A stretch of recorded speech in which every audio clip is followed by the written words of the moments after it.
நண்டு பிரியர்களுக்கு சுவையான நண்டு கிரேவி எப்படி செய்கிறதுங்கிறத பற்றி பார்க்கலாம். உணவே மருந்து மருந்தே உணவு நிகழ்ச்சியில் இன்றைக்கி நம்ம பார்க்க போகிறதுங்க, நம் உடலில் பித்தம் அதிகமாக இருந்தால் பரங்கிக்காயை நாம் அன்றாடம் உண்டு வர வேண்டும்.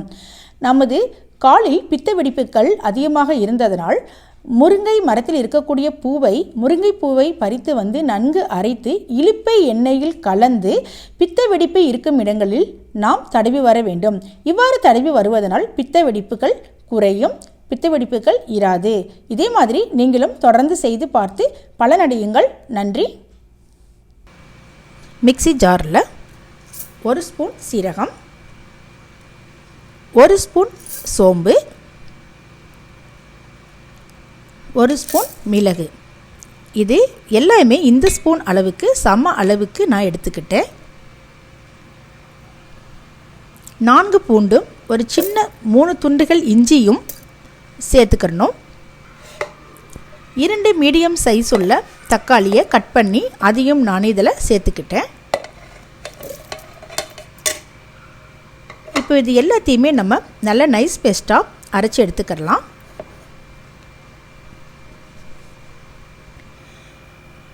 அரைச்சாச்சு.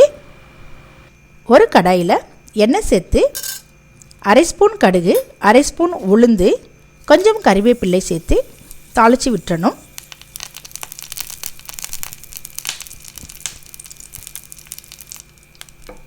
கடுகு உளுந்து நல்லா பொரிஞ்சதுக்கு அப்புறமா 2 மீடியம் சைஸ் உள்ள பெரிய வெங்காயத்தை நான் இந்த மாதிரி கட் பண்ணி எடுத்து வச்சுருக்கேன். இதை இதில் சேர்த்துக்கிறேன்.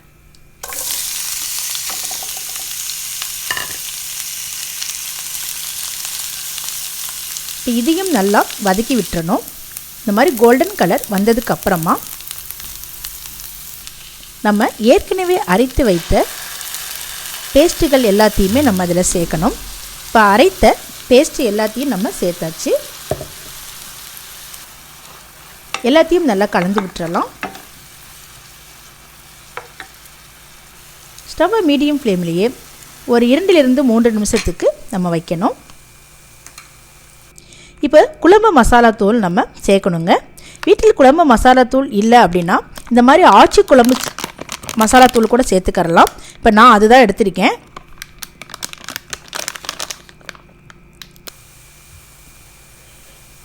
குழம்பு மசாலா தூள் 2 ஸ்பூன் அளவுக்கு நான் இதில் சேர்க்குறேன்.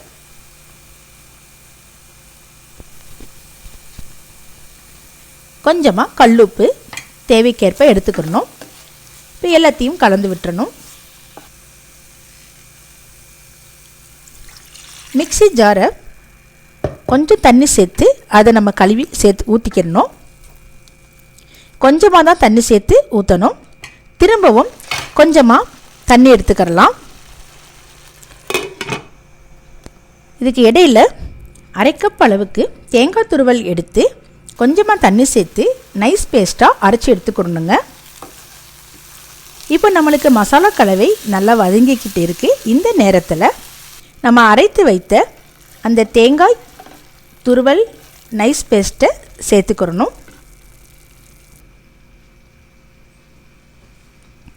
குளிர் அதிகமாக இருக்கிறதுனால இங்கே தேங்காய் எனக்கு கொஞ்சம் உறைஞ்சி போச்சு.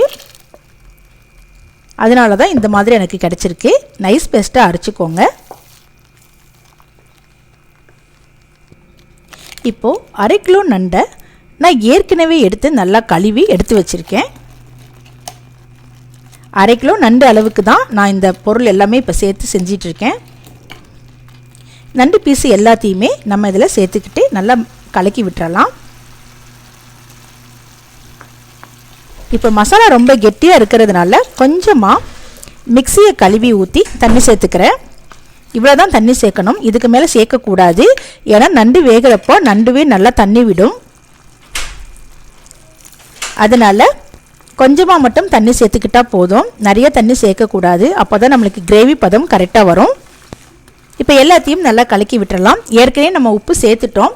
திரும்ப உப்பு வேணும்னா நீங்கள் டேஸ்ட்டு பார்த்துட்டு உப்பு சேர்த்துக்கோங்க. இப்போது அருமையான நண்டு கிரேவி நம்மளுக்கு ரெடி ஆகிட்டுருக்குது. இங்கே பாருங்கள், நம்ம நண்டு போட்ட ஒரு சில நிமிடங்களிலேயே நண்டு நல்லா வெந்துருச்சுங்க. இப்போ கொத்தமல்லி இலை தூவி நம்ம பரிமாறலாம். சூப்பரான சுவையான நண்டு கிரேவி நம்மளுக்கு ரொம்ப சீக்கிரமாக ரெடி ஆயிடுச்சு. கண்டிப்பாக இதே மாதிரி நீங்களும் வீட்டில் ட்ரை பண்ணி பாருங்கள். இந்த வீடியோ உங்களுக்கு ரொம்பவும் பிடிச்சிருந்தால் லைக் பண்ணி, ஷேர் பண்ணி, சப்ஸ்கிரைப் பண்ணுங்கள். ஹேப்பியாக இருங்க, சந்தோஷமாக இருங்க, என்ஜாய் பண்ணுங்கள். நன்றி.